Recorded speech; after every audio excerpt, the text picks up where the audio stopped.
Hello ಅಮ್ಮ, ನೀವು ಚಿಕ್ಕದಾಗಿ ಗಿಫ್ಟ್ ಕೊಟ್ಟಿದ್ದೀರಾ ಅಂತ ಅಂದ್ಕೊಂಡೆ. ಇಷ್ಟು ಕಾಸ್ಟ್ಲಿ ನೆಕ್ಲೆಸ್ ಯಾಕಮ್ಮ ಕೊಡೋಕೆ ಹೋದ್ರಿ? ಯಾಕೆ ಇಷ್ಟ ಆಗ್ಲಿಲ್ವಾನು? ಇಷ್ಟ ಅಂತ ಅಲ್ಲ ಅಮ್ಮ, ಇಷ್ಟು ದುಬಾರಿ ಸರ ನನಗೆ ಬೇಡ. ನೀವು ಬೇಜಾರು ಮಾಡ್ಕೊಳ್ಳಿಲ್ಲ ಅಂದರೆ ಇದನ್ನು ನಿಮಗೆ ವಾಪಸ್ ಕೊಡ್ಬೋದಾ?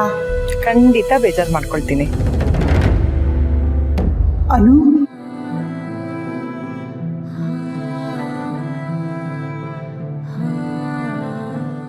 ಅದು ಬರೀ ಗಿಫ್ಟ್ ಅಲ್ಲ ಅನು, ನನಗೆ ನಿನ್ ಮೇಲಿರೋ ಅಕ್ಕರೆಯ ಉಡುಗೊರೆ,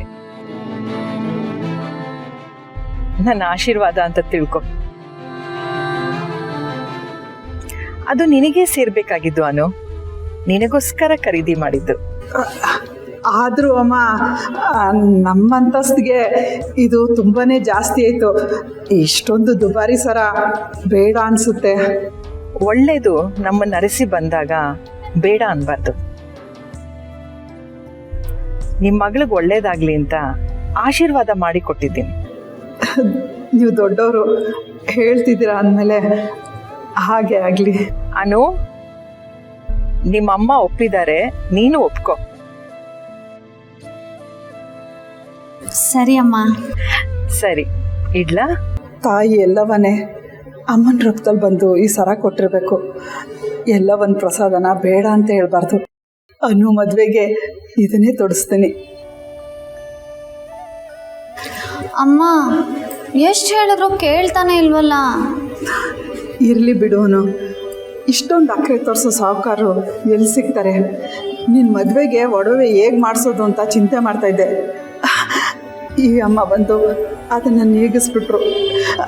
ನೋಡು, ಇದೊಂದು ಸರ ಹಾಕಿದ್ರೆ ಸಾಕು, ಇನ್ನು ನಿನಗೆ ಬೇರೆ ಶೃಂಗಾರ ಮಾಡೋದೇ ಬೇಕಾಗಿಲ್ಲ. ಅದೇನು ಋಣನೋ ಏನೋ, ದೇವಸ್ಥಾನಕ್ಕೆ ಬಂದಾಗ ದೇವರು ಕೊಡಬೇಕಾಗಿದ್ದ ಸೀರೆನ ನನಗೆ ಕೊಟ್ಟರು, ಈಗ ಮನೆಗೆ ಬಂದು ಸರ ಕೊಟ್ಟು ಹೋಗ್ತಿದ್ದಾರೆ. ನೋಡು, ಒಳ್ಳೇದಾಗಲಿ ಅಂತ ಅವರು ಬಾಯಿ ತುಂಬ ಆರಿಸಿದ್ದಾರೆ. ಹಾಗೆ ಆಗಲಿ ಬಿಡು. ಅಮ್ಮ, ಅಪ್ಪಂಗೆ ಗೊತ್ತಾದರೆ? ಸುಡ್ಬುಕ್ ತಾನೇ, ನೀನೇನು ಚಿಂತೆ ಮಾಡಬೇಡ, ನಾನು ಒಪ್ಪಿಸ್ತೀನಿ, ಆಯಿತಾ? ಆರ್ಯ ಸರೇ ನನ್ನ ಸಮಾಧಾನ ಮಾಡೋಕೆ ಹೀಗೆ ಮಾಡಿದ್ರ? ನನಗೋಸ್ಕರನೇ ಖರೀದಿ ಮಾಡಿರೋ ಸರ ಅಂತ ಅಮ್ಮ ಹೇಳಿದ್ರಲ್ಲ, ಹಾಗಂದ್ರೆ ಇದು ತಗೋ. ನನಗ ಈಗ ಆರ್ಯ ಸರಿ ಕೊಟ್ಟು ಕಳಿಸಿದಾರಾ? ನನ್ನ ಮತ್ತೆ ಆರ್ಯ ಸರ್ನ ಇನ್ನು ಮುಂದೆ ದೂರ ಮಾಡೋಕ್ಕಾಗೋದೇ ಇಲ್ಲ. ಸೈಕ್ಲೋನ್ ಬಂದು ನಿಂತಂಗಾಗಿದೆ ಅಲ್ವಾ ನಿನಗೆ? ನಾನು ಎಕ್ಸ್ಪೆಕ್ಟು ಮಾಡಿರಲಿಲ್ಲ ರಮ್ಯಾ. ಆರ್ಯ ಸರ್ ಅಮ್ಮ ನಮ್ಮ ಮನೆಗೆ. ಓ ಮೈ ಗಾಡ್! ಅಂತ 13,000 ಕೋಟಿ ಟರ್ನ್ ಓವರ್ ಮಾಡೋ ವ್ಯಕ್ತಿನೇ ನಿನ್ನ ನೋಡಿ ಭಯ ಪಡೋಂಗೆ ಮಾಡಿದ್ಯಾ ಅಂದರೆ ನೀನು ಸಾಮಾನ್ಯದವಳಲ್ಲ ಅನು. ಏನು ಹೇಳ್ತಿದ್ಯಾ? ಪಾಪ ಕಣೆ ಆರ್ಯ ಸರು, ನಿನಗೆ ಹೆದರ್ಕೊಂಡು ಅವ್ರ ಅಮ್ಮನ ಕಳಿಸಿದ್ದಾರೆ ನೋಡು. ಅವ್ರು ಕೊಡಬೇಕು ಅಂದ್ಕೊಂಡಿದ್ದು ಮುತ್ತಿನ ಹಾರನ ಅವ್ರ ಅಮ್ಮನ ಕೈಲಿ ಕೊಟ್ಟು ಕಳಿಸಿದ್ದಾರೆ. ಇಂಥ ಹೊಸ ಐಡಿಯಾಗಳು ಈಗಿನ ಕಾಲದ ಹುಡುಗರಿಗೆ ಬರಲ್ಲ ಬಿಡು. ಅವರೆಲ್ಲ ಏನಿದ್ರು ಹುಡುಗಿರ ಮನೆ ಮುಂದೆ ಸೆಕ್ಯೂರಿಟಿ ಗಾರ್ಡ್ ಆಗೋದು, 150 ಮೆಸೇಜ್ ಹಾಕೋದು, ಜಾಗ ಸಿಕ್ಕ ಕಡೆ ಹಚ್ಚೆ ಹಾಕ್ಸ್ಕೊಳ್ಳೋದು, ಇಂಥದ್ದೇ ಏನಾದರೂ ಮಾಡ್ತಾರೆ. ಆದರೆ ಆರ್ಯ ಸರ್ ನೋಡು, ಕ್ಲಾಸ್ ಅಂದರೆ ಅದು. ಅಮ್ಮನ ಕೈಲಿ ಮುತ್ತಿನ ಹಾರ ಕೊಟ್ಟು ಕಳಿಸಿದ್ದಾರೆ. ವಾವ್, ನಾನೇ ಬಿದ್ದೋದೆ. ಹೇಯ್, ಯಾಕೆ? ಅಂದರೆ ಅವ್ರ ಐಡಿಯಾಗೆ ಕಣೆ. ಅಲ್ಲ, ನನ್ನ ಅಂತ ಗದ್ರುತ್ತಿದ್ಯಲ್ಲ, ಸರ ಸಿಕ್ಕಿದ್ಮೇಲೆ ಒಂದ್ಸರಿ ಆದರೂ ಕಾಲ್ ಮಾಡಿ ಥ್ಯಾಂಕ್ಸ್ ಹೇಳ್ದಾ? ಇಲ್ಲ ಇಲ್ಲ, ನಾನು ಫೋನ್ ಮಾಡಲ್ಲ. ವಿಟೆಲ್ ಕಂಪ್ನಿ ಓನರು ನಿನ್ನ ಕಾಲ್ಗೋಸ್ಕರ ಕಾಯ್ತಿರ್ತಾರೇನೋ ಪಾಪ. ಹಾಗಲ್ವೇ, ಈಗ ಫೋನ್ ಮಾಡಿ ಏನೋ ಮಾತಾಡ್ಬಿಡ್ತೀನಿ ಅನ್ನೋ ಭಯ ನನಗೆ. ಅದರಲ್ಲೂ ಈಗ ಫೋನ್ ಮಾಡಿ ಏನು ಮಾತಾಡಬೇಕು ಅನ್ನೋದು ನಂಗಂತೂ ಗೊತ್ತಿಲ್ಲ ಅಪ್ಪ. ಸರ ಕೊಟ್ಟು ಕಳಿಸಿರೋದ್ರ ಅರ್ಥನೋ ಅವರೇ ಹೇಳಿ. ಇಬ್ಬರು ಬಿಗಿ ಹಿಡ್ದು ಎಳ್ದಾಡಿದ್ರೆ ಸರ ಕಿತ್ತೋಗುತ್ತೆ ಕಣಮ್ಮ. ಯಾರಾದರೂ ಬಿಟ್ಕೊಡಿ. ಅವ್ರ ಸರ್ದಿ ಮುಗೀತಲ್ಲ, ಈಗ ನಿನ್ನ ಸರ್ದಿ, ನೀನೇ ಮಾತಾಡು. ಇಲ್ಲ ರಮ್ಯಾ, ಈ ಸಲ ನನ್ನ ಬಿಗಿ ಸ್ವಲ್ಪ ಗಟ್ಟಿನೇ. ಮಾತಾಡೋದೆಲ್ಲ ಮಾತಾಡ್ಬಿಟ್ಟು ಈಗ ಹೋಗೋರ್ಗೆ ಹೇಗೆ ಮುಖ ತೋರಿಸ್ಲಿ ನಾನು? ಇಲ್ಲಪ್ಪ, ನನ್ನ ಕೈಲಾಗಲ್ಲ, ನಂಗೆ ಧೈರ್ಯ ಇಲ್ಲ. ನಿನ್ನ ಹಾಗೆ ಯೋಚನೆ ಮಾಡೋಕ್ಕೆ ಹೇಗೆ ಸಾಧ್ಯ ಹೇಳು? ನಿನಗೂ ಅವಳಿಗೂ 1 ಜನ್ರೇಷನ್ಗಿಂತ ಹೆಚ್ಚಿನ ಅಂತರ ಇದೆ. ಏನೇ ಆದರೂ ದೊರೆ ಬಾಯಿಂದ ಅನು ಮೇಡಮ್ದು ತಪ್ಪು ಅಂತ ಬರಲೇ ಇಲ್ವಲ್ಲ. ಕೊನೆವರೆಗೂ ಹುಟ್ಟದೇ ಇರೋ ಸಂಬಂಧನ ಅಥವಾ ಇದ್ರೂ ತೋರಿಸ್ಕೊಳ್ದೇ ಇರೋ ಸಂಬಂಧನ? ಸರಿಯಾಗಿ ಮಾತಾಡಿದ್ರೆ ಮಾತಾಡ್ಬೋದು, ತಪ್ಪನ್ನು ತಿದ್ದಬಹುದು. ಆದರೆ ಮಾತಿಗೆ ಮಾತು ಬೆಳೆಸಿದ್ರೆ ಏನು ಮಾತಾಡೋದು? ಬಹುಶಃ ಅವಳ ವಯಸ್ಸಿಗೆ ತಕ್ಕಂತೆ ಅವಳಿದ್ದಾಳೆ, ಆದರೆ ಅದನ್ನು ನಾನೇ ಅರ್ಥ ಮಾಡ್ಕೋತಿಲ್ವೋ ಏನೋ. ನೀವು ಹಾಗೆಲ್ಲ ಮಾತಾಡೋದು ನಾನು ನಿದ್ದೆ ಮಾಡಿದಾಗ ಮಾತ್ರನಾ? ಎಚ್ಚರ ಇದ್ದಾಗ ಹೀಗೇನಾ ಮಾತಾಡೋದು?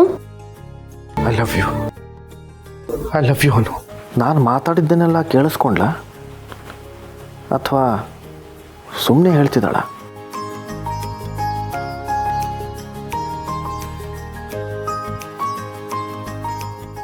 ಇಲ್ಲ ಇಲ್ಲ ಇಲ್ಲ, ಅದೆಲ್ಲ ಕೇಳಿಸ್ಕೊಂಡಿದ್ರೆ ಇಷ್ಟು ದಿನ ಅವಳು ಹೀಗೆ ಏನೋ ಗೊತ್ತಿಲ್ಲದೆ ಇರೋ ಹಾಗೆ ಇರ್ತಿರ್ಲಿಲ್ಲ.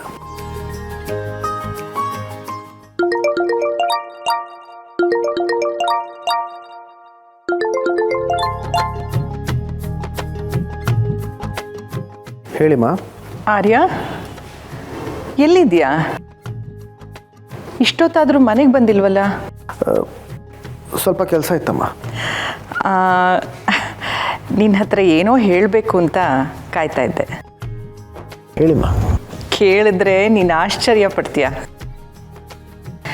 ಇವತ್ತು ಅನು ಆಫೀಸಿಗೆ ಬಂದಿಲ್ಲ ಅನಿಸುತ್ತೆ ಅಲ್ವಾ? ಅಮ್ಮ, ಏನೋ ಮುಖ್ಯವಾದ ವಿಷಯ ಅಂತ ಅಂದ್ಕೊಂಡೆ. ಇನ್ನೇನಾದರೂ ಹೇಳೋದಿತ್ತಾ? ಅಲ್ಲ ಆರ್ಯ, ಅದು ಅಮ್ಮ ಪ್ಲೀಸ್, ನೀವು ಇದನ್ನೆಲ್ಲ ಮನಸ್ಸಿಗೆ ಹಚ್ಕೋಬೇಡಿ. ತುಂಬ ಹೊತ್ತಾಯಿತು, ಮಲ್ಕಿ. ನಾನು ಮನೆಗೆ ಬಂದಾದಮೇಲೆ ಇದ್ರ ಬಗ್ಗೆ ನಿಧಾನಕ್ಕೆ ಮಾತಾಡೋಣ, ಸರಿನಾ? ಗುಡ್ ನೈಟ್ ಮಾ. ಅಲ್ಲ ಆರ್ಯ, ಅದು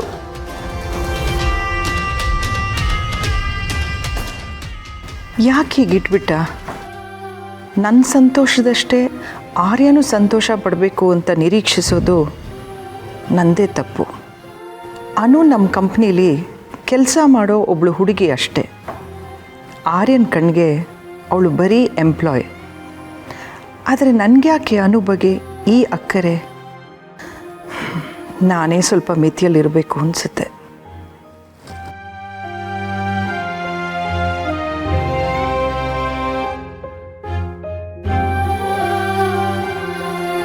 ಜೊತೆ